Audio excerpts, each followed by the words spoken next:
ಎಲ್ರಿಗೂ ನಮಸ್ಕಾರ ಸ್ನೇಹಿತರೆ. ಬೆಂಗಳೂರಿನ ವಿಜಯನಗರದಲ್ಲಿರೋ ಲೇಖ್ಯ ವರ್ಷ ಅಕಾಡೆಮಿಗೆ ತಮಗೆಲ್ಲರಿಗೂ ಸ್ವಾಗತ. ನಾನು ಮಂಜುನಾಥ್ ಬಾಡ್ಗಿ. ಇಂದಿನ ಈ ವಿಡಿಯೋದಲ್ಲಿ 2020 ಸಿಸ್ಯಾಟ್ ನಲ್ಲಿ ಬಂದಿರೋ ಮೆಂಟಲ್ ಎಬಿಲಿಟಿ ಕೊನೆಯ ಭಾಗವನ್ನು ವೀಕ್ಷಿಸೋಣ ಸ್ನೇಹಿತರೆ. ಪಾರ್ಟ್ 5 ನಲ್ಲಿ ನಾನು ಈಗಾಗಲೇ ಹೇಳಿದ ಹಾಗೆ 2020 ಸಿಸ್ಯಾಟ್ ಅಲ್ಲಿ ಒಟ್ಟು 55 ಪ್ರಶ್ನೆಗಳು ಬಂದಿವೆ. ಸೊ ಎಲ್ಲ ಪ್ರಾಬ್ಲಮ್ ಆಲ್ರೆಡಿ ಸಾಲ್ವ್ ಮಾಡಿದ್ವಿ. ಇದು ಈ ವಿಡಿಯೋದಲ್ಲಿ ಕೊನೆಯ ಭಾಗ ನೋಡೋಣ ಸ್ನೇಹಿತರೆ. ಮೊದಲಿಗೆ ಸಿಲಾಜಿಸಮ್ ಮೇಲೆ ಪ್ರಶ್ನೆಯನ್ನು ಕೇಳಿದೆ ನೋಡಿ ಸ್ನೇಹಿತರೆ. 2 statements are given followed by 2 conclusions. Statements: first statement, all cats are dogs. Second statement, all cats are black. First conclusion, all dogs are black. Second conclusion, some dogs are not black. Which of the above conclusions logically follows or follow from the 2 given statements disregarding commonly known facts? Disregarding commonly known facts ಅಂದ್ರೆ ಏನರ್ಥ? ಎಲ್ಲಾ ನಾಯಿಗಳು ಬೆಕ್ಕುಗಳು ಅಂತ ಅವನು ಹೇಳಿದ್ರೆ ನೀವು ಸುಮ್ಮನೆ ಹೂ ಅನ್ಬೇಕು ಅಂತ. ಅದೇಂಗೆ ನಾಯಿಗಳೆಲ್ಲ ಬೆಕ್ಕುಗಳಾಗ್ತವೆ ಈ ತರ ಕೇಳುವಾಗಿಲ್ಲ. That is the meaning of disregarding commonly known facts. So ಅವನು ಏನ್ ಹೇಳ್ತಾನೋ ಅದಕ್ಕೆ ನಾವು ಬದ್ಧರಾಗಿರ್ಬೇಕು. That is the meaning. So ಕನ್ನಡದಲ್ಲಿ all cats are dogs, all cats are black.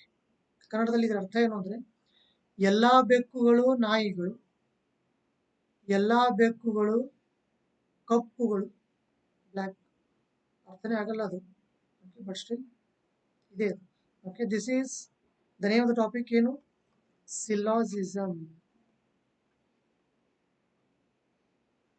ಸಿಲಾಜಿಸಮ್ Aristotle has worked in more than one field. So ಒಬ್ಬ ವ್ಯಕ್ತಿಗೆ ಒಂದು ಫೀಲ್ಡ್ ಅಲ್ಲಿ ಲೈಫ್ ಟೈಮ್ ಅಲ್ಲಿ ವರ್ಕ್ ಮಾಡಲಿಕ್ಕೆ ಸಾಧ್ಯ ಇದೆ. ಆದರೆ ಈ ಅಪ್ಪ ಒಂದಕ್ಕಿಂತ ಹೆಚ್ಚಿನ ಫೀಲ್ಡ್ಸ್ಗಳಲ್ಲಿ ವರ್ಕ್ ಮಾಡಿದ್ದಾನೆ. ಹಾಗಾಗಿ this is the importance, this is the speciality of Aristotle. So ಇಂಥ ಪ್ರಶ್ನೆಗಳನ್ನ ಯೂಶುವಲಿ ಎಲ್ಲರೂ ಏನ್ ಮಾಡ್ತಾರೆ ಅಂದ್ರೆ they go by when diagrams.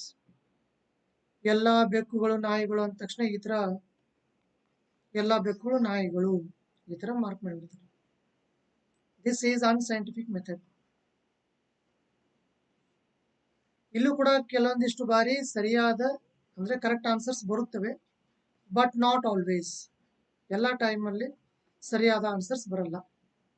ಹಾಗಾಗಿ ಇದನ್ನ ಬಿಡಬೇಕು ಸ್ನೇಹಿತರೆ. ಎಲ್ಲಿಗೆ ಬರಬೇಕು? The findings of Aristotle. Aristotle ಏನ್ ಕಂಡಿದ್ದಾನೆ ಅದನ್ನ ನೋಡೋಣ. ಅದು most scientific method. Okay,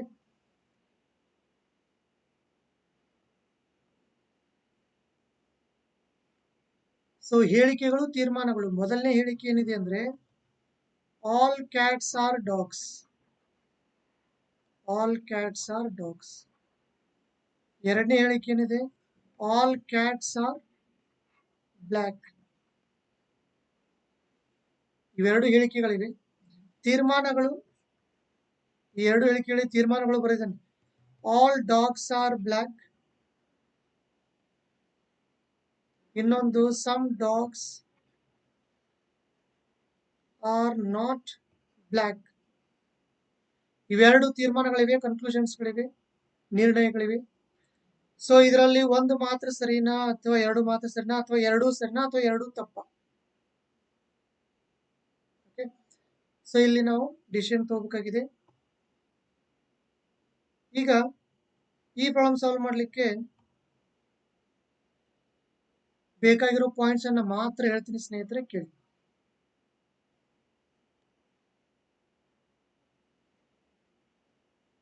all men R Kings ಅಂದ್ರೆ ಏನರ್ಥ? ಎಲ್ಲಾ ಪುರುಷರು ರಾಜರು ಅಂತ.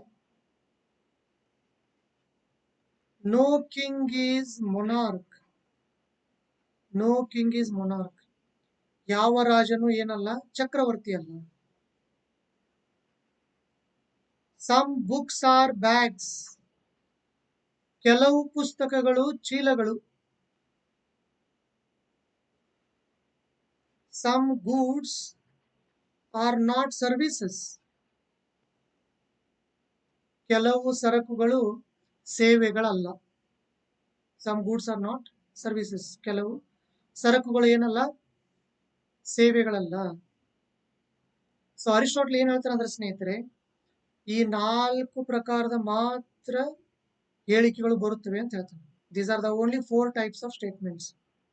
ಈ 4 ಪ್ರಕಾರದ ಹೇಳಿಕೆಗಳು ಇರುತ್ತವೆ ಅಕಾರ್ಡಿಂಗ್ ಟು ಅರಿಸ್ಟಾಟಲ್. ಸರಿನಾ? ಅರಿಸ್ಟಾಟಲ್ ಫೈಂಡ್ ಔಟ್ ಮಾಡಿರೋ ವಿಚಾರಗಳನ್ನ ಒಂದ್ ಎರಡು ಮೂರು ಮಾತ್ರ ಹೇಳ್ತೀನಿ. ಅವುಗಳಿಂದ ಈ ಪ್ರಾಬ್ಲಮ್ ಅನ್ನ ನಾವು ಸಾಲ್ವ್ ಮಾಡಬಹುದು. ಓಕೆ, ಇಲ್ಲಿ ನೋಡಿ ಸ್ನೇಹಿತರೆ, ಮೊದಲನೇ ಪ್ರಕಾರದ ಹೇಳಿಕೆ ಇದು, ಆಲ್ ಮೆನ್ ಆರ್ ಕಿಂಗ್ಸ್. ಈ ತರ ಹೇಳಿಕೆ ಬಂದಾಗ ಅರಿಸ್ಟಾಟಲ್ ಏನ್ ಹೇಳ್ತಾನಂದ್ರೆ, ಮೊದಲನೇ ಶಬ್ದ ಅಂದ್ರೆ ಸಬ್ಜೆಕ್ಟ್ ಅಂತ ಅವನು ಹೇಳ್ತಾನೆ, ಇದು ಡಿಸ್ಟ್ರಿಬ್ಯೂಟ್ ಆಗಿರುತ್ತದೆ. ಈ ವರ್ಡ್ ಯೂಸ್ ಮಾಡ್ತಾನೆ, distribute. All men R Kings ಈ ಟೈಪ್ ಹೇಳಿಕೆಗಳು ಬಂದಾಗ, ಅಂದ್ರೆ ಮೊದಲನೇ ಟೈಪ್ ಹೇಳಿಕೆ ಬಂದಾಗ ಮೊದಲನೇ ಶಬ್ದ ಅಂದ್ರೆ ಸಬ್ಜೆಕ್ಟ್ ಡಿಸ್ಟ್ರಿಬ್ಯೂಟ್ ಆಗಿರುತ್ತದೆ, ಇದು ಡಿಸ್ಟ್ರಿಬ್ಯೂಟ್ ಆಗಿರಲ್ಲ. ಎರಡನೇ type no king is monarch, ಈ ಟೈಪ್ ಸ್ಟೇಟ್ಮೆಂಟ್ಸ್ ಗಳು ಬಂದಾಗ, ಈ ಟೈಪ್ ಹೇಳಿಕೆಗಳು ಬಂದಾಗ ಮೊದಲನೇದ್ದು ಹಾಗೂ ಎರಡನೇದ್ದು ಎರಡೂ ಶಬ್ದಗಳು ಡಿಸ್ಟ್ರಿಬ್ಯೂಟ್ ಆಗಿರುತ್ತವೆ. ಮೂರನೇ ಪ್ರಕಾರ ಹೇಳಿಕೆ ಬಂದಾಗ ಮೊದಲನೇದ್ದು ಆಗಿರಲ್ಲ ಡಿಸ್ಟ್ರಿಬ್ಯೂಟ್, ಎರಡನೇದು ಕೂಡ ಡಿಸ್ಟ್ರಿಬ್ಯೂಟ್ ಆಗಿರಲ್ಲ.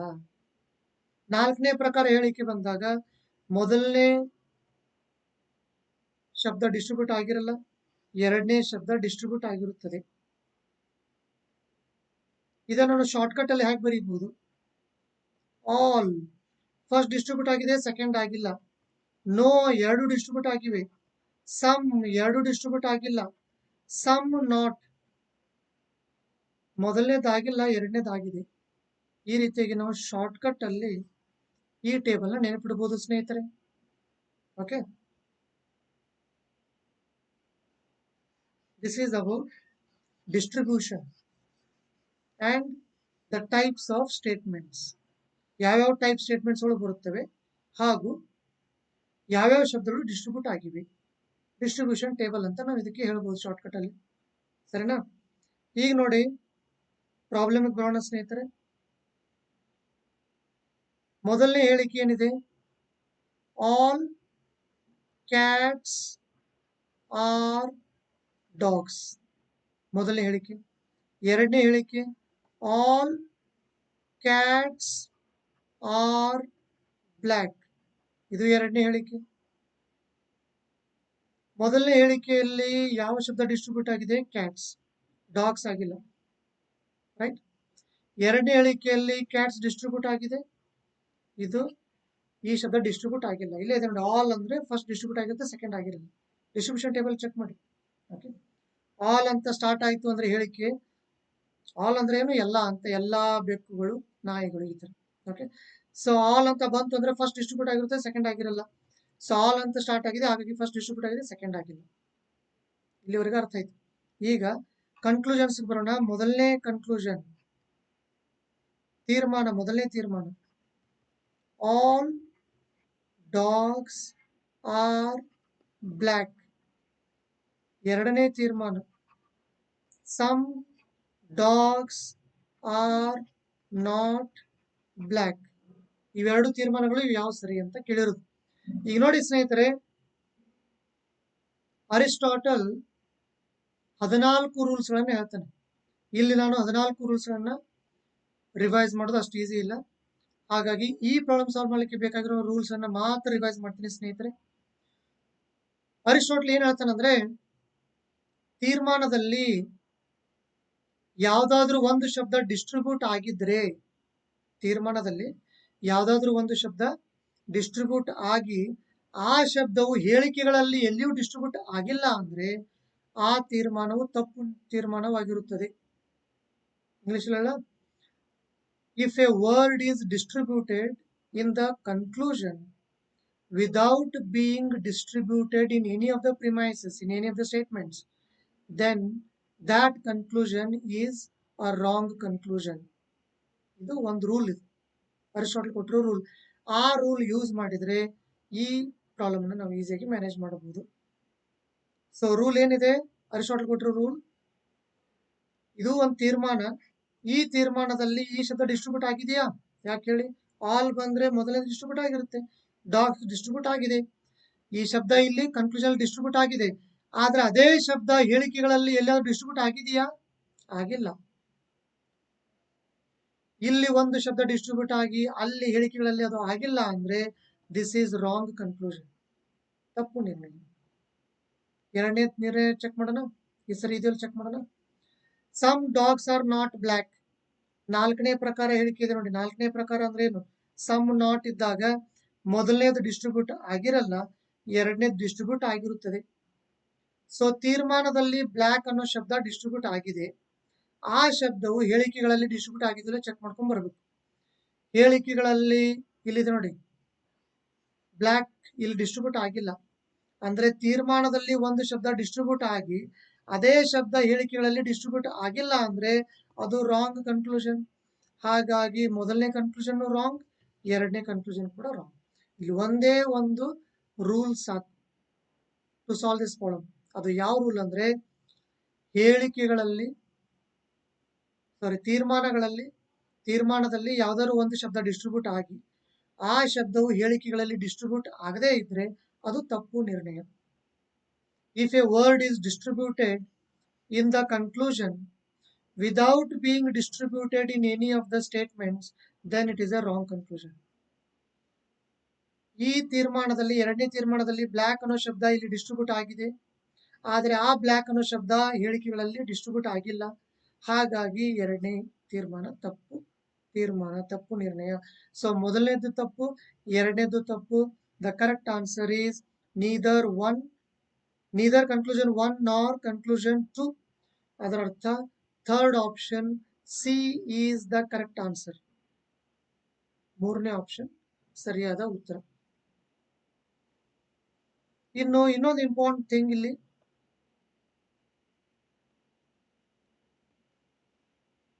ಸ್ಟೇಟ್ಮೆಂಟ್ ನಂಬರ್ 1, ಸ್ಟೇಟ್ಮೆಂಟ್ ನಂಬರ್ 2 ನಾನೇ ಬರೀತಾ ಇದ್ದೀನಿ. Some dogs are cats, no cat is black ಅಂತ ಏನಾದ್ರೂ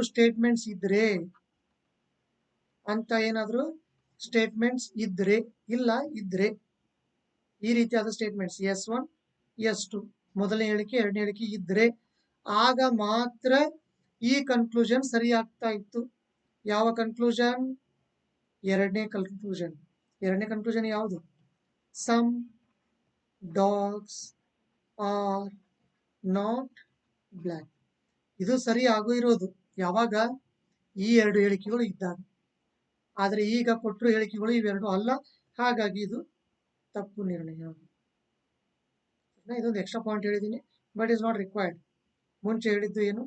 ಡಿಸ್ಟ್ರಿಬ್ಯೂಟ್ ಯಾವ್ದಾಗಿದೆ, ಯಾವ ಶಬ್ದ ಆಗಿದೆ, ಯಾವ್ದಾಗಿಲ್ಲ, ಅದು ಒಂದು. ಎರಡನೇದ್ದು ಒಂದೇ ಒಂದು ರೂಲ್, ತೀರ್ಮಾನದಲ್ಲಿ ಒಂದು ಶಬ್ದ ಡಿಸ್ಟ್ರಿಬ್ಯೂಟ್ ಆಗಿ ಆ ಶಬ್ದವು ಹೇಳಿಕೆಗಳಲ್ಲಿ ಎಲ್ಲಿಯೂ ಡಿಸ್ಟ್ರಿಬ್ಯೂಟ್ ಆಗಿಲ್ಲ ಅಂದ್ರೆ that is straight away wrong conclusion. ಅದೊಂದು ರೂಲ್ ಮುಖಾಂತರ ನಾವು ಈ ಪ್ರಾಬ್ಲಮ್ ಅನ್ನ ಮ್ಯಾನೇಜ್ ಮಾಡಬಹುದು ಸ್ನೇಹಿತರೆ. This is about problem number 3. ಮುಂದಿನ ಪ್ರಶ್ನೆ ಪ್ರಾಬ್ಲಮ್ ನಂಬರ್ 27. 27ನೇ ಪ್ರಶ್ನೆಗೆ ಹೋಗೋಣ ಸ್ನೇಹಿತರೆ ಡೈರೆಕ್ಟ್ ಆಗಿ.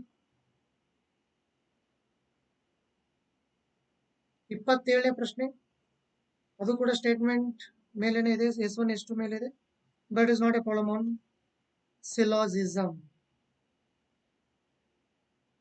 ದೇರ್ ಆರ್, ನೋಡಿ ಫಸ್ಟ್ ಸ್ಟೇಟ್ಮೆಂಟ್ ಏನ್ ಹೇಳ್ತಾ ಇದೆ? There are more than, not more than, ಇದು ಮೋರ್ ದ್ಯಾನ್, ಇದು not more than. Not more than 2 figures on any page of a 51 page book. 51 ಪುಟಗಳ ಒಂದು ಬುಕ್ ಇದೆ, 51 ಪೇಜ್ ಒಂದು ಬುಕ್ ಇದೆ. ಯಾವ ಪೇಜ್ ಮೇಲೂ ಎರಡಕ್ಕಿಂತ ಜಾಸ್ತಿ ಫಿಗರ್ಗಳು ಇಲ್ಲ.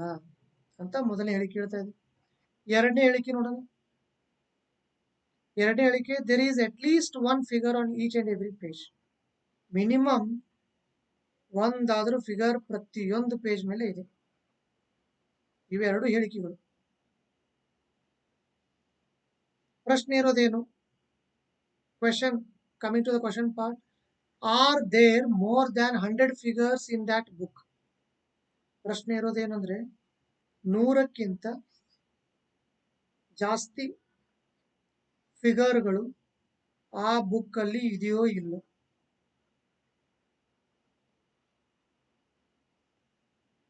ಆ ಬುಕ್ ಅಲ್ಲಿ ಇದೆಯೋ ಇಲ್ಲೋ ಅಂತ ಕೇಳಿದೆ. 100ಗಿಂತ ಜಾಸ್ತಿ ಫಿಗರ್ಸ್ಗಳು ಆ ಬುಕ್ ಅಲ್ಲಿ ಇದೆಯೋ ಇಲ್ಲೋ? ಸೊ ಇದನ್ನು ಉತ್ತರಿಸಬೇಕಾಗಿಲ್ಲ. ನಾವು ಏನ್ ಮಾಡ್ಬೇಕಾಗಿರೋದು ಅಂದ್ರೆ, ಇದನ್ನು ಉತ್ತರಿಸಲು ಮೊದಲನೇ ಹೇಳಿಕೆ ಮಾತ್ರ ಸಾಕ, ಎರಡನೇ ಹೇಳಿಕೆ ಮಾತ್ರ ಸಾಕ, ಅಥವಾ ಎರಡು ಹೇಳಿಕೆ ಕೊಟ್ಟರು ವಿ ಕಾಂಟ್ ಡು ಎನಿಥಿಂಗ್, ಅಥವಾ ಎರಡು ಕಂಪಲ್ಸರಿ ಬೇಕೇ ಬೇಕಾ ಅಂತ ಕೊಟ್ಟಿದ್ದೆ ನೋಡಿ. ಆಪ್ಷನ್ಸ್ ಏನ್ ಕೊಟ್ಟಿದ್ದೆ ನೋಡಿ. First option, both S1 and S2 are sufficient to answer the question. ಎರಡು ಕಂಪಲ್ಸರಿ ಬೇಕು, ಬರೀ ಒಂದೇ ಕೊಟ್ಟರು ಆಗಲ್ಲ, ಬರೀ ಎರಡೇ ಕೊಟ್ಟರು ಆಗಲ್ಲ, ಎರಡೇ ಮಾತ್ರ ಕೊಟ್ಟರು ಆಗಲ್ಲ. That is first option. Second option ಏನಿದೆ, S1 ಅಲೋನ್ ಇಸ್ ಸಫಿಷಿಯಂಟ್, ಮೊದಲ ಹೇಳಿಕೆ ಮಾತ್ರ ಸಾಕು ಇದನ್ನು ಉತ್ತರಿಸಲಿಕ್ಕೆ. ಮೂರನೇ option, S1 and S2 together are not sufficient, ಮೊದಲನೇದು ಎರಡು ಸೇರಿಸ್ಕೊಟ್ರು we can not answer this question. Last option, S2 alone is sufficient to answer the question, ಎರಡನೇ ಹೇಳಿಕೆ ಮಾತ್ರ ಸಾಕು ಈ ಪ್ರಶ್ನೆನ ಉತ್ತರಿಸಲು. ಇವು ಆಪ್ಷನ್ಸ್. ಈಗ ನೋಡಿ ಸ್ನೇಹಿತರೆ, ಮೊದಲನೇ ಸ್ಟೇಟ್ಮೆಂಟ್ ಏನ್ ಹೇಳ್ತಾ ಇದೆ? ಮೊದಲನೇ ಸ್ಟೇಟ್ಮೆಂಟ್ ಏನ್ ಹೇಳ್ತಾ ಇದೆ ಅಂದ್ರೆ, 51 ಪುಟಗಳ ಒಂದು ಬುಕ್ ಇದೆ, ಯಾವುದೇ ಪೇಜ್ ಮೇಲೆ ಎರಡಕ್ಕಿಂತ ಜಾಸ್ತಿ ಫಿಗರ್ಗಳು ಇಲ್ಲ ಅಂತ ಹೇಳ್ತಾ ಇದೆ. ಎರಡಕ್ಕಿಂತ ಜಾಸ್ತಿ ಫಿಗರ್ಗಳು ಇಲ್ಲ, ನಾಟ್ ಮೋರ್ ದ್ಯಾನ್ 2 ಫಿಗರ್ಸ್. ಅದರ ಅರ್ಥ ಏನು ಅಂದ್ರೆ, ಎರಡು ಇರಬಹುದು, ಎರಡಕ್ಕಿಂತ ಕಡಿಮೆನೂ ಇರಬಹುದು. That is the meaning. ಎರಡಕ್ಕಿಂತ ಜಾಸ್ತಿ ಇಲ್ಲ ಅಂದ್ರೆ ಏನು? ಎರಡು ಇರಬಹುದು, ಒಂದು ಇರಬಹುದು. ಅರ್ಥ ಆಯ್ತಾ? ಸೊ ಎರಡೆರಡು ಇದ್ರೆ 51 ಪುಟಗಳಿವೆ, ಎರಡೆರಡು ಅಂದ್ರೆ 102 ಆಯ್ತು. ಓಕೆ, 100ಕ್ಕಿಂತ ಜಾಸ್ತಿ ಇದೆಯೋ ಇಲ್ಲೋ ನಾವು ಹೇಳ್ಬೋದು, 102 ಇವೆ, ಎಸ್ 100ಕ್ಕಿಂತ ಜಾಸ್ತಿ ಇವೆ ಅಂತ ಹೇಳ್ಬೋದು. ಆದ್ರೆ ಎರಡೆರಡು ಇರೋದು 10 ಪೇಜ್ ಮಾತ್ರ ಇದ್ರೆ, ಇನ್ ಮಿಕ್ಕಿದೆಲ್ಲ ಒಂದೊಂದೇ. ಅದರ ಅರ್ಥ ಇಲ್ಲಿ 20 ಫಿಗರ್ಗಳು, ಇಲ್ಲಿ 41 ಫಿಗರ್ಗಳು, ಟೋಟಲ್ 61 ಫಿಗರ್ ಆಯ್ತಲ್ಲ. ಅದರ ಅರ್ಥ 100ಕ್ಕಿಂತ ಕಡಿಮೆ ಆಯ್ತು. ಸೊ 100ಕ್ಕಿಂತ ಜಾಸ್ತಿನೂ ಆಗ್ಬೋದು, 100ಕ್ಕಿಂತ ಕಡಿಮೆನೂ ಆಗ್ಬೋದು. ಯಾವ್ದ್ರ ಮುಖಾಂತರ ಹೋದ್ರೆ ನೀವು? S1 ಮುಖಾಂತರ ಹೋದ್ರಿ. ಈಗ S2 ಬಗ್ಗೆ ವಿಚಾರ ಮಾಡೋಣ. Minimum one on each and every page. Minimum ಅಂದ್ರೆ ಏನು? ಮಿನಿಮಮ್ ಅಂದ್ರೆ ಕನಿಷ್ಠ, ಕನಿಷ್ಠ ಅಂದ್ರೆ greater than or equal to, ಅದು ಅಥವಾ ಅದಕ್ಕಿಂತ ಹೆಚ್ಚು. ಮಿನಿಮಮ್ ಒನ್ ಅಂದ್ರೆ ಒಂದು ಇರ್ಬೋದು, ಅಥವಾ ಒಂದಕ್ಕಿಂತ ಜಾಸ್ತಿ ಇರ್ಬೋದು, 2 ಇರ್ಬೋದು, ಅಥವಾ 3 ಇರ್ಬೋದು, ಈ ತರ. ಸೊ ಎರಡೆರಡು ಇದ್ಬಿಟ್ರೆ 102 ಆಗುತ್ತದೆ. ಆದ್ರೆ ಎಲ್ಲ ಎರಡೆರಡು ಇರುತ್ತೆ ಅಂತ ಏನು ಗ್ಯಾರಂಟಿ? ಒಂದೊಂದೇ ಇದ್ರೆ ಎಲ್ಲ ಕಡೆ ಒಂದೊಂದೇ ಇದ್ರೆ 51 ಫಿಗರ್ ಆಗುತ್ತೆ. ಇದರ ಅರ್ಥ ಏನು ಅಂದ್ರೆ, 100ಕ್ಕಿಂತ ಜಾಸ್ತಿ ಇದೆಯೋ ಇಲ್ವೋ ಅಂತ ಹೇಳೋದಕ್ಕೆ ಮೊದಲನೇದು ಯೂಸ್ ಮಾಡಿನೂ ಆಗಲ್ಲ, ಎರಡನೇದು ಯೂಸ್ ಮಾಡೋ ಆಗಲ್ಲ, ಎರಡೂ ಯೂಸ್ ಮಾಡಿದ್ರು ಆಗಲ್ಲ. So the correct answer, S1 and S2 together are not sufficient to answer the question. Third option is the correct answer. According to me, the third option is the correct answer. ಯಾಕೆಂದ್ರೆ ಇಲ್ಲಿ you cannot take a call. ನೀವು ಮೊದಲನೇದು ಮಾತ್ರ use ಮಾಡಿ, ಅಲ್ಲಿ ನೀವು 100ಕ್ಕಿಂತ ಜಾಸ್ತಿ ಇದೆ ಅಂತ ಹೇಳ್ಬೋದು, 100ಕ್ಕಿಂತ ಕಡಿಮೆ ಇದೆ ಅಂತ ಹೇಳ್ಬೋದು. ಎರಡನೇದು ಮಾತ್ರ ಯೂಸ್ ಮಾಡಿ, ಅಲ್ಲಿ 100ಕ್ಕಿಂತ ಜಾಸ್ತಿ ಇದೆ ಅಂತ ಹೇಳ್ಬೋದು, 100ಕ್ಕಿಂತ ಕಡಿಮೆ ಇದೆ. ಅದರ ಅರ್ಥ ಏನು ಅಂದ್ರೆ, ವಿ ಕ್ಯಾನ್ ನಾಟ್ ಆನ್ಸರ್ 100ಕ್ಕಿಂತ ಜಾಸ್ತಿ ಇದೆಯೋ ಇಲ್ಲೋ, ಎಸ್ ಆರ್ ನೋ ಹೇಳೋದು ಅಸಾಧ್ಯ, even after using both the statements. Therefore, the third option is the correct answer. This is problem number 27. Moving on to problem number 45. 45ನೇ ಪ್ರಶ್ನೆ ನೋಡೋಣ ಸ್ನೇಹಿತರೆ. 45ನೇ ಪ್ರಶ್ನೆ, how many pairs of natural numbers are there such that the difference of whose squares is 63? Options 3, 4, 5, 2. ಇಲ್ಲಿ pairs of numbers ಕೇಳ್ತಾ ಇದ್ದಾನೆ. Pairs of numbers, ಎಷ್ಟು ಜೊತೆ natural numbers ಗಳಿವೆ ಅಂತ ಕೇಳ್ತಾ ಇದ್ದಾನೆ. ಎಂಥ ನಂಬರ್ಸ್ ಗಳು ಅಂದ್ರೆ ಸ್ಕ್ವೇರ್ಸ್ ಅನ್ನ ನೀವು ಮೈನಸ್ ಮಾಡಿದ್ರೆ, ವ್ಯತ್ಯಾಸ ನೋಡಿದ್ರೆ 63 ಬರಬೇಕು. ಹ್ಯಾಕ್ ಕಂಡುಹಿಡಿಬೇಕು ಅನ್ನೋದು ಹೇಳ್ತೀನಿ ನೋಡಿ ಸ್ನೇಹಿತರೆ. ಈಗ ನೀವು ಒಂದು ನಂಬರ್ ತಗೊಂಡ್ರೆ 1 ವರ್ಗ ಎಷ್ಟಾಯ್ತು? 1 ಆಯ್ತು. ಡಿಫರೆನ್ಸ್ ನಿಮಗೆ 63 ಆಗ್ಬೇಕು ಅಂದ್ರೆ 63 ಎಕ್ಸ್ಟ್ರಾ ಬರೀಬೇಕು. 63 ಎಕ್ಸ್ಟ್ರಾ ಅಂದ್ರೆ 64 ಆಯ್ತು. 64 ಅಂದ್ರೆ ಏನು? 8 ಎಂಟ್ಲೆ 64. ಅದರ ಅರ್ಥ 1 ಮತ್ತು 8 this is one such A peer. ನಾನು ಸುಮ್ಮನೆ 1 ತಗೊಂಡ್ ಮಾಡಿದೆ. 1 ಅಂದ್ರೆ 1 ಒಂದ್ಲೆ 1. 63 ಡಿಫರೆನ್ಸ್ ಆಗ್ಬೇಕು ಅಂದ್ರೆ ಇನ್ನೊಂದು ನಂಬರ್ 63 ಜಾಸ್ತಿ ಇರಲೇಬೇಕಲ್ಲ. ಅದರ ಅರ್ಥ 63 ಜಾಸ್ತಿ ಆಗ್ಬಿಟ್ಟು 64 ಆಯ್ತು. 64 ಅಂದ್ರೆ ಏನು? 8 ಎಂಟ್ಲೆ 64. ಅದರ ಅರ್ಥ 1 and 8 ಇದು ಎಂಥ ಪೇರ್ ಅಂದ್ರೆ ಇವುಗಳ ಸ್ಕ್ವೇರ್ ಗಳನ್ನ ಮಾಡಿ 1 ಒಂದ್ಲೆ 1, 8 ಎಂಟ್ಲೆ 64, ಡಿಫರೆನ್ಸ್ ಚೆಕ್ ಮಾಡಿ 63 ಬಂತು. Everything is all right. So this is one such A peer. ಈಗ ನೀವು 2 ತಗೊಂಡ್ರೆ 2 ಎರಡ್ಲೆ 4 ಆಗುತ್ತೆ. ಪ್ಲಸ್ 63 ಮಾಡ್ಬಿಟ್ರೆ 67 ಆಗುತ್ತೆ. 67 ಒಂದು ಯಾವ್ದಾದ್ರು ಸಂಖ್ಯೆ ವರ್ಗನ ಅಲ್ಲ. ಹಾಗಾಗಿ 2ರಿಂದ ಸ್ಟಾರ್ಟ್ ಮಾಡಕ್ಕೆ ಆಗಲ್ಲ. ಇದೇ ತರ ನೀವು ಚೆಕ್ ಮಾಡ್ತಾ ಹೋಗ್ಬೇಕು. 3, 4, 5, 6, 7, 8, 9 ಚೆಕ್ ಮಾಡಿ. 9, 9ಲೆ 81, 63 ಕೂಡಿಸ್ಬಿಟ್ರೆ 144 ಆಯ್ತು. 144 ಅಂದ್ರೆ ಏನು? 12. ಅದರ ಅರ್ಥ 9 and 12, 9 ಮತ್ತು 12. That is one more such a pair, 9 and 12. 12 12ಲೆ 144, 9 9ಲೆ 81, ಡಿಫರೆನ್ಸ್ ಚೆಕ್ ಮಾಡಿ ಕರೆಕ್ಟ್ ಆಗಿ 63 ಬರುತ್ತೆ. Everything is all right. So we will be getting only 2 such pairs. So the last option D is the correct answer. So pairs of numbers 1 8, ಇನ್ನೊಂದು peer ಯಾವುದು? 9 and 12. ಇಲ್ಲೂ square ಮಾಡಿ difference ಮಾಡಿ, ಇಲ್ಲೂ square ಮಾಡಿ ವ್ಯತ್ಯಾಸ ಕಂಡುಹಿಡ್ಕೊಳ್ಳಿ. 63 ಕರೆಕ್ಟ್ ಆಗಿ ಬರುತ್ತದೆ. And these are the only 2 pairs that you will get. This is about problem number 45. Moving on to problem number 46. Next problem 46. Which one of the following will have minimum change in its value if 5 is added to both numerator and denominator of the fractions 2/3, 3/4, 4/5, 5/6? ಇದರ ಅರ್ಥ ಏನು ಅಂದ್ರೆ ಇಲ್ಲಿ 4 ಭಿನ್ನರಾಶಿಯನ್ನು ಕೊಡಲಾಗಿದೆ ಸ್ನೇಹಿತರೆ. 2/3 ಒಂದು ಕೊಟ್ಟಿದ್ದಾನೆ, 3/4 ಕೊಟ್ಟಿದ್ದಾನೆ, 4/5, 5/6. ಅಂಶ ಅಂದ್ರೆ ನ್ಯೂಮರೇಟರ್ ಮೇಲೆ ಇರೋದು, ಡಿನಾಮಿನೇಟರ್ ಅಂದ್ರೆ ಛೇದ, ಅದು ಕೆಳಗಡೆ ಇರೋದು. ಈ ನ್ಯೂಮರೇಟರ್ ಮತ್ತು ಡಿನಾಮಿನೇಟರ್ಸ್ ಗಳಿಗೆ ಅಂದ್ರೆ ಅಂಶ ಮತ್ತು ಛೇದಗಳಿಗೆ 5 ಕೂಡಿಸಿದ್ರೆ ಹೊಸದಾಗಿ ಏನು ಭಿನ್ನರಾಶಿಗಳು ಬರುತ್ತಲ್ಲ, ಆಗ ಡಿಫ್ರೆನ್ಸಸ್ ಏನಾಗಬೇಕು? ಒರಿಜಿನಲ್ ಭಿನ್ನರಾಶಿ ಮತ್ತು ಆ ಹೊಸ ಭಿನ್ನರಾಶಿ ಅವುಗಳ ಮಧ್ಯ ಇರೋ ವ್ಯತ್ಯಾಸ ಅತ್ಯಂತ ಕಡಿಮೆ ಇರಬೇಕು. ಯಾವ ಭಿನ್ನರಾಶಿಯ ಸಿಚುವೇಶನ್ ಅಲ್ಲಿ ಅದು ಅತ್ಯಂತ ಕಡಿಮೆ ಇರುತ್ತದೆ ಅಂತ ಕೇಳಿದ್ರು ಸ್ನೇಹಿತರೆ. ನೋಡಿ, ನಮಗೆ ಭಿನ್ನರಾಶಿ ಯಾವ್ದಾದ್ರು ಕೊಟ್ಟಿದ್ದಾನೆ? 2/3, 2/3, 3/4, 4/5, 5/6. ಈ 4 ಭಿನ್ನರಾಶಿಯನ್ನು ಕೊಟ್ಟಿದ್ದಾನೆ. ಮೇಲೆ ಇರುವೆಲ್ಲ ಅಂಶ ಅಂದ್ರೆ ನ್ಯೂಮರೇಟರ್, ಕೆಳಗಡೆ ಇರೋದೆಲ್ಲ ಡಿನಾಮಿನೇಟರ್. ಸೊ ನ್ಯೂಮರೇಟರ್ ಮತ್ತು ಡಿನಾಮಿನೇಟರ್ ಎರಡಕ್ಕೂ 5 ಕೂಡಿಸ್ಬೇಕು.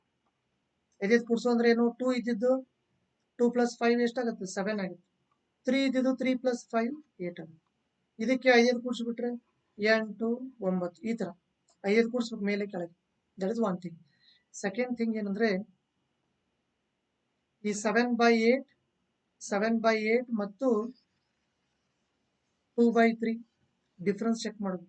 ಅದೇ ತರ ಪ್ರತಿಯೊಂದರಲ್ಲೂ ಚೆಕ್ ಮಾಡಬೇಕು ಯಾವುದು ಅತ್ಯಂತ ಕಡಿಮೆ ಇರುತ್ತದೆ. That is the meaning of this problem. ಈಗ ನೋಡಿ ಸ್ನೇಹಿತರೆ, 1/2 ಇದೆ, 1/4 ಇದೆ. ಇದರಲ್ಲಿ ಯಾವ್ದು ಚಿಕ್ಕದು, ಯಾವ್ದು ದೊಡ್ಡದು?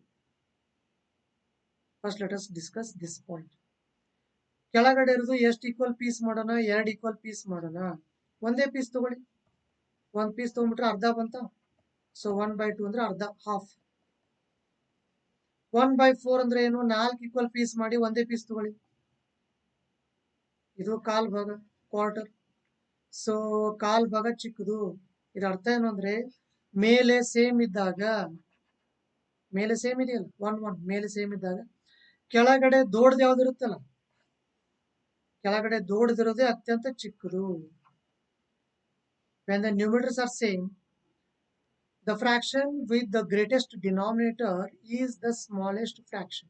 This is important point. ಮೇಲೆ ಸೇಮ್ ಇದ್ದಾಗ ಕೆಳಗಡೆ ದೊಡ್ಡದು ಎಲ್ಲಿರುತ್ತೋ ಅದೇ ಅತ್ಯಂತ ಚಿಕ್ಕದು. This is the most important point, smallest. ಈ ಪಾಯಿಂಟ್ ಯೂಸ್ ಮಾಡ್ತೀನಿ. ಈಗ ನಮ್ಮ ಹತ್ರ ಕೊಟ್ಟರು ಭಿನ್ನರಾಶಿಗಳು ಯಾವ ಹೇಳಿ? 2/3 ಇದೆ, 3/4 ಇದೆ, 4/5 ಇದೆ, 5/6 ಇದೆ. ಇವೆಲ್ಲ ಕೊಟ್ಟರು ಭಿನ್ನರಾಶಿಗಳು. ಈಗ ಎಲ್ಲದಕ್ಕೂ 5 ಕೂಡಿಸ್ಬಿಡ್ಲಾ? ಇದಕ್ಕೆ 5 ಕೂಡಿಸಿದ್ರೆ 7, 5 ಕೂಡಿಸಿದ್ರೆ ಎಷ್ಟು ಬರುತ್ತೆ ಇದಕ್ಕೆ?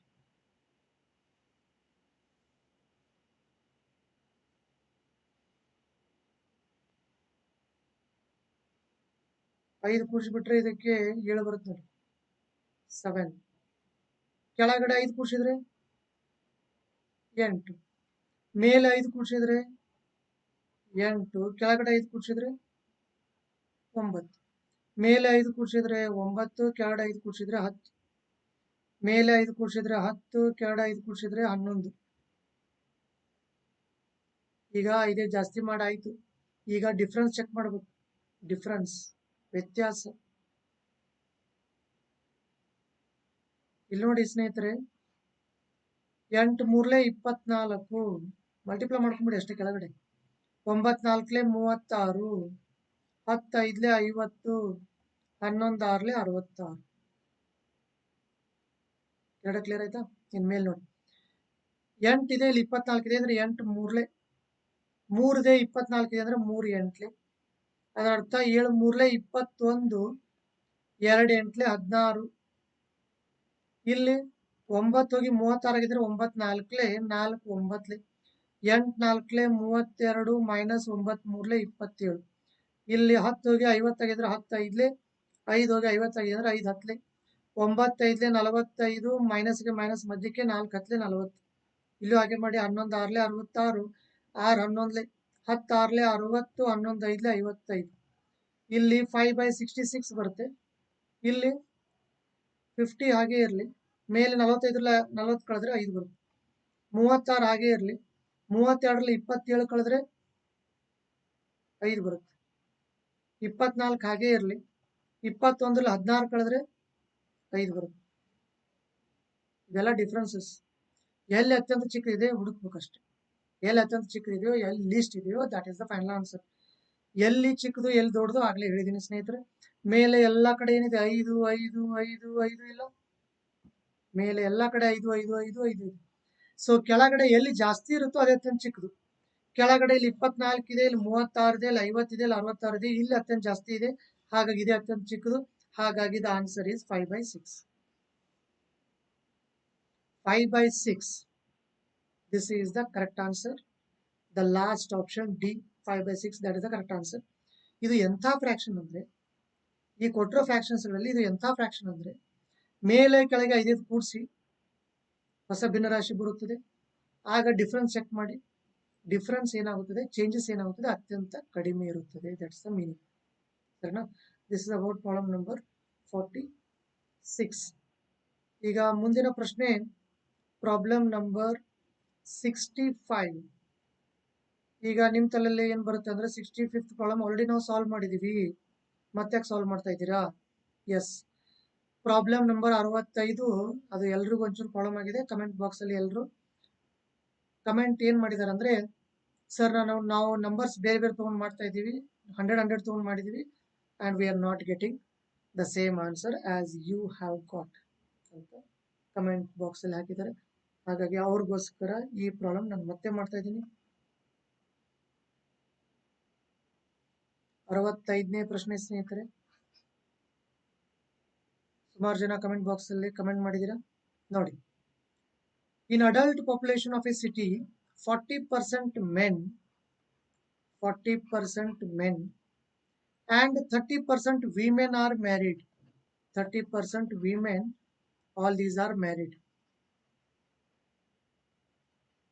ಇದೆಲ್ಲ ಮ್ಯಾರೇಜ್ ಆಯ್ತು.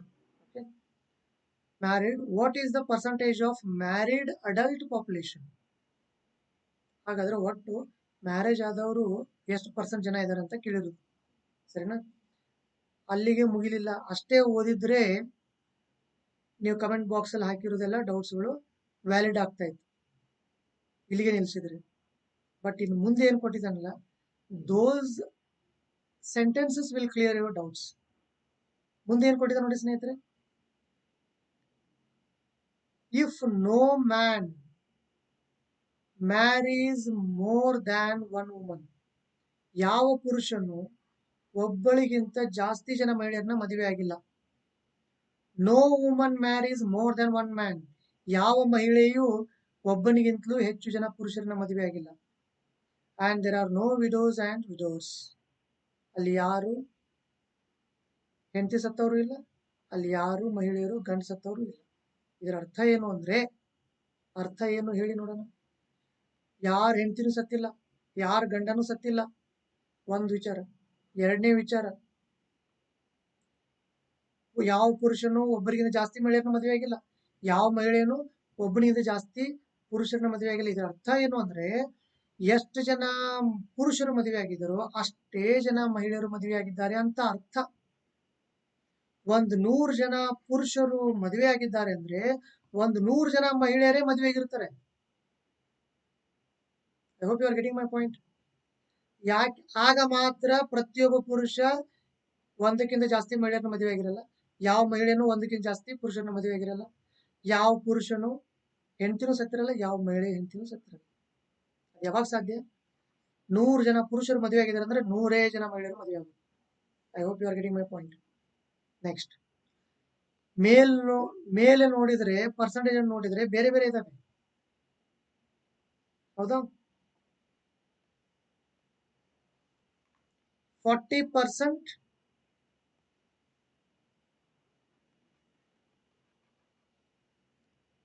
ಪುರುಷರು ಮ್ಯಾರೇಜ್ ಆಗಿದ್ದಾರೆ, 30% ಮಹಿಳೆಯರು ಮ್ಯಾರೇಜ್ ಆಗಿದ್ದಾರೆ. ಪುರುಷರು ಎಷ್ಟು ಜನ ಇದಾರೆ ಗೊತ್ತಿಲ್ಲ, ನಾವೇ ತಿಳ್ಕೊಂಡ್ಬಿಡೋಣ. ಎಷ್ಟು ತಿಳ್ಕೊಳ್ಳೋಣ? 75. ಮಹಿಳೆಯರು ಎಷ್ಟಿದ್ದಾರೆ ಗೊತ್ತಿಲ್ಲ, ನಾವೇ ತಿಳಿಯೋಣ, 100 ಅಂತ ತಿಳ್ಕೊಳ್ತಾ ಇದ್ದೀವಿ. ಬರೀ ತಿಳಿಯೋದ್ರಿಂದನೇ ಅದು ಮುಗಿಯಲ್ಲ ಪ್ರಾಬ್ಲಮ್. ಯಾಕೆ ಅಂದ್ರೆ we are not allowed to assume these things like anything. Okay, 100 ತಗೊಳಕ್ಕೆ ಬರಲ್ಲ. ನೀವು ಅದನ್ನೇ ತಗೊಂಡ್ ಮಾಡಿದ್ರೆ ಅದಕ್ಕೆ ರಾಂಗ್ ಆಗ್ತಾ ಇರೋದು. ಇಲ್ಲಿ 75 ಜನ ಯಾಕೆ ತಗೊಂಡೆ, ಇಲ್ಲಿ 100 ಜನ ಯಾಕೆ ತಗೊಂಡೆ ಅನ್ನೋದು ಈಗ ಮುಂದೆ ಗೊತ್ತಾಗುತ್ತೆ ನೋಡಿ.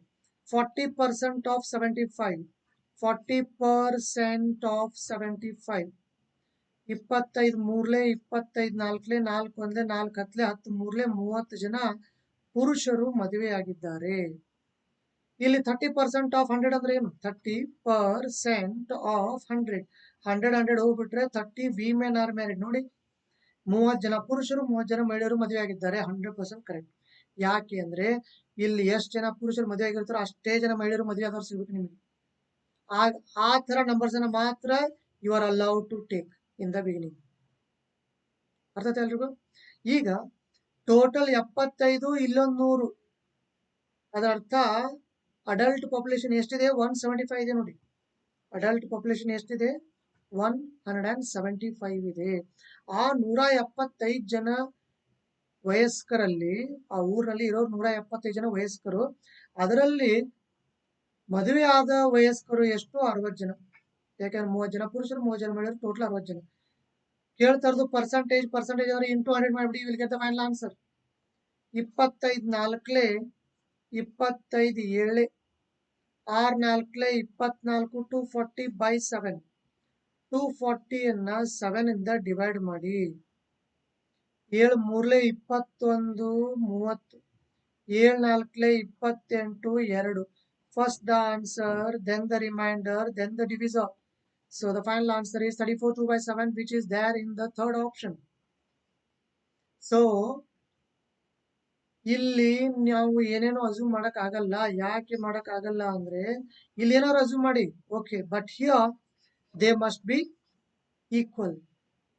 Only then we cannot, only then all these conditions are satisfied. ಅದರ್ಥ ಎಷ್ಟು ಜನ ಅಂದ್ರೆ ಪ್ರತಿಯೊಬ್ಬ ಪುರುಷ ಒಂದಕ್ಕಿಂತ ಜಾಸ್ತಿ ಮಹಿಳೆಯರನ್ನ ಮದುವೆ ಆಗಿಲ್ಲ, ಒಬ್ಬಳಿಗಿಂತ ಜಾಸ್ತಿ ಮಹಿಳೆಯರನ್ನ ಮದುವೆ ಆಗಿಲ್ಲ, ಪ್ರತಿಯೊಬ್ಬ ಮಹಿಳೆ ಒಬ್ಬರಿಗಿಂತ ಜಾಸ್ತಿ ಪುರುಷರನ್ನ ಮದುವೆ ಆಗಿಲ್ಲ. ಮತ್ತೇನಿದೆ?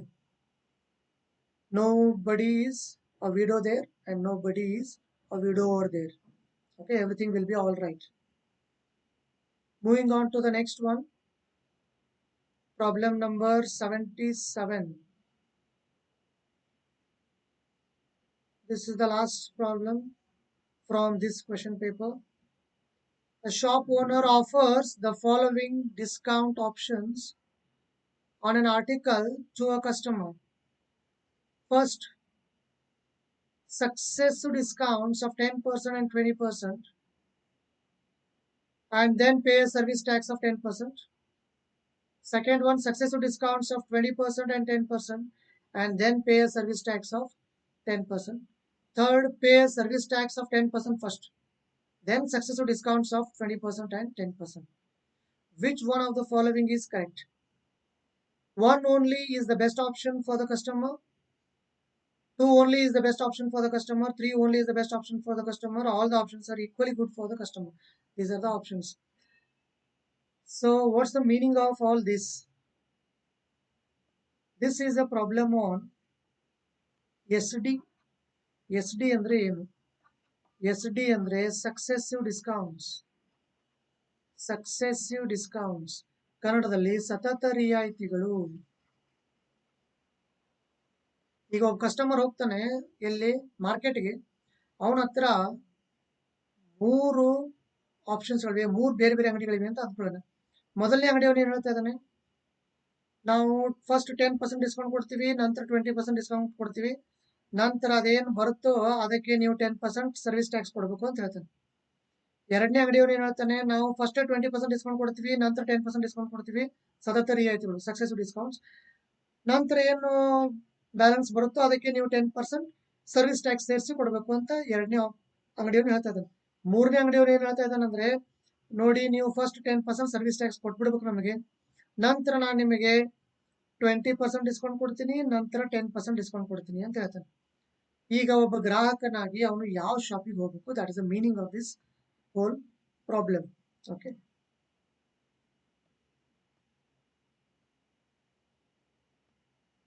So shop A, shop B, shop C, 3 shop ಇದೆ ಅಂತ ಅಂದ್ಕೊಂಡ್ಬಾನ. ಓಕೆ, ಮೊದಲನೇದು 10,000 ರೂಪಾಯಿ ಇದೆ ಅಂತ ಅಂದ್ಕೊಂಡ್ಬಿಡೋಣ. MRP 10,000 rupees. ಆ ವಸ್ತುವಿನ ಬೆಲೆ ಏನಾಗಿರ್ಲಿ 10,000 ರೂಪಾಯಿ ಆಗಿರ್ಲಿ. ಈಗ ಮೊದಲನೇ ಆಪ್ಷನ್ ನೋಡಿ, ಮೊದಲನೇ ಅಂಗಡಿಯಲ್ಲಿ ಏನಾಗುತ್ತೆ? Successive discounts of 10% and 20% and then pay service tax of 10%. So ಮೊದಲನೇ ಅಂಗಡಿಗೆ ಹೋದಾಗ ಏನಾಗುತ್ತದೆ ಅಂದ್ರೆ, ಫಸ್ಟ್ 10% ಡಿಸ್ಕೌಂಟ್. 10% ಡಿಸ್ಕೌಂಟ್ ಅಂದ್ರೆ 10,000 ರೂಪಾಯಿದಲ್ಲಿ 10% ಅಂದ್ರೆ ಎಷ್ಟಾಗುತ್ತೆ? 1,000 ರೂಪಾಯಿ ಆಗುತ್ತೆ. ಅದರ ಅರ್ಥ 9,000 ರೂಪಾಯಿ ಅವ್ನು ಕೊಡ್ಬೇಕಾಗತ್ತೆ. ನಂತರ ಮತ್ತೆ 20% ಡಿಸ್ಕೌಂಟ್ ಕೊಡ್ತಾನೆ ಅವನು. 20% ಡಿಸ್ಕೌಂಟ್ ಅಂದ್ರೆ 1,800 ರೂಪಾಯಿ ಡಿಸ್ಕೌಂಟ್. ಅದರ ಅರ್ಥ ಎಲ್ಲಿಗೆ ಬಂತು? 7,200 ರೂಪಾಯಿಗೆ ಬಂತು. ಈಗ ಅವನು 10% ಸರ್ವಿಸ್ ಟ್ಯಾಕ್ಸ್ ಕೊಡ್ಬೇಕು. 10% ಸರ್ವಿಸ್ ಟ್ಯಾಕ್ಸ್ ಅಂದ್ರೆ 10 ಕೈ ಬಿಟ್ಬಿಡಿ, 720 ರೂಪಾಯಿ ಸರ್ವಿಸ್ ಟ್ಯಾಕ್ಸ್ ಅಂದ್ರೆ 7,920 ರೂಪಾಯಿ ಕೊಡ್ಬೇಕು. ಸೊ ಗ್ರಾಹಕನು ಮೊದಲನೇ ಶಾಪಿಗೆ ಹೋದ್ರೆ ಎಷ್ಟು ರೂಪಾಯಿ ಕೊಡ್ಬೇಕಾಗುತ್ತದೆ ಸ್ನೇಹಿತರೆ? 7,920 ರೂಪಾಯಿ ಕೊಡ್ಬೇಕಾಗುತ್ತೆ. ಹಾಗಾದ್ರೆ ಎರಡನೇ ಶಾಪಿಗೆ ಹೋದಾಗ ಏನಾಗುತ್ತದೆ ನೋಡೋಣ. ಎರಡನೇ ಶಾಪಿಗೆ ಹೋದ್ರೆ 10,000 ರೂಪಾಯಿ ಇದೆ. ಸೊ ಫಸ್ಟ್ 20% ಡಿಸ್ಕೌಂಟ್ ಸಿಗುತ್ತದೆ. 20% ಡಿಸ್ಕೌಂಟ್ ಅಂದ್ರೆ 2,000 ರೂಪಾಯಿ. ಹೇಗೆ ಅಂದ್ರೆ 10 ಬಲಗಡೆಯಿಂದ ಕೈ ಬಿಟ್ರೆ 10%, 10% ಅಂದ್ರೆ 1,000 ರೂಪಾಯಿ, 20% ಅಂದ್ರೆ 2,000 ರೂಪಾಯಿ ಡಿಸ್ಕೌಂಟ್ ಸಿಕ್ತು. So how much you will have to pay? 8,000 ರೂಪಾಯಿ ಕೊಡ್ಬೇಕು. ಈಗ 10% ಮತ್ತೆ ಡಿಸ್ಕೌಂಟ್ ಸಿಗುತ್ತೆ ಅವನಿಗೆ. 10% ಡಿಸ್ಕೌಂಟ್ ಅಂದ್ರೆ 800 ರೂಪಾಯಿ ಡಿಸ್ಕೌಂಟ್. ಯಾಕೆ ಅಂದ್ರೆ 10 ಕೈ ಬಿಟ್ಬಿಡು, ಬಲಗಡೆಯಿಂದ 10 ಕೈ ಬಿಟ್ಬಿಟ್ರೆ ಮುಗಿದ 10% ಸಿಗುತ್ತದೆ. ಈಗ ಅವನು ಎಷ್ಟು ರೂಪಾಯಿ ಕೊಡಬೇಕಾಗುತ್ತದೆ? 7,200 rupees. ನಂತರ ಲಾಸ್ಟಿಗೆ 10% ಸರ್ವಿಸ್ ಟ್ಯಾಕ್ಸ್ ಬೇರೆ ಕೊಡ್ಬೇಕು ಅವನು. ಸರ್ವಿಸ್ ಟ್ಯಾಕ್ಸ್ 10% ಅಂದ್ರೆ 10 ಕೈ ಬಿಟ್ಬಿಡಿ, 720 ರೂಪಾಯಿ. ಅದರ ಅರ್ಥ 7,920 ರೂಪಾಯಿ ಕೊಡ್ಬೇಕಾಗುತ್ತೆ. ಸೊ ಎರಡನೇ ಅಂಗಡಿಗೆ ಹೋದ್ರು ಅವನು 7,920 ರೂಪಾಯಿನೇ ಕೊಡ್ಬೇಕಾಗುತ್ತೆ. ಈಗ ಮೂರನೇ ಅಂಗಡಿಗೆ ಹೋಗೋಣ. 10,000 ರೂಪಾಯಿ ಇದೆ. ಫಸ್ಟ್ 10% ಸರ್ವಿಸ್ ಟ್ಯಾಕ್ಸ್ ಕೊಡಬೇಕು. ಅದರ ಅರ್ಥ 1,000 ರೂಪಾಯಿ ಸರ್ವಿಸ್ ಟ್ಯಾಕ್ಸ್ ಕೊಡಬೇಕು. ಅದರ ಅರ್ಥ 11,000 ರೂಪಾಯಿ ಕೊಡಬೇಕು. ನಂತರ 20% ಡಿಸ್ಕೌಂಟ್. ಮೊದಲನೇ ಡಿಸ್ಕೌಂಟ್ 20% ಅಂದ್ರೆ ಅರ್ಥ 2,200 ಡಿಸ್ಕೌಂಟ್. ಎಷ್ಟಾಗುತ್ತೆ ನೋಡಿ ಸ್ನೇಹಿತರೆ? 10ರಲ್ಲಿ 2 ಹೋದ್ರೆ 8, 11ರಲ್ಲಿ 3 ಹೋದ್ರೆ ಮತ್ತೆ 8. ಈಗ ಮತ್ತೆ 10% ಡಿಸ್ಕೌಂಟ್, ಅದರ ಅರ್ಥ 8,880 ರೂಪಾಯಿ ಡಿಸ್ಕೌಂಟ್. 0 10ರಲ್ಲಿ 8 ಹೋದ್ರೆ 2, 18ರಲ್ಲಿ 9 ಹೋದ್ರೆ 9, 8ರಲ್ಲಿ 1 ಹೋದ್ರೆ ನೋಡಿ.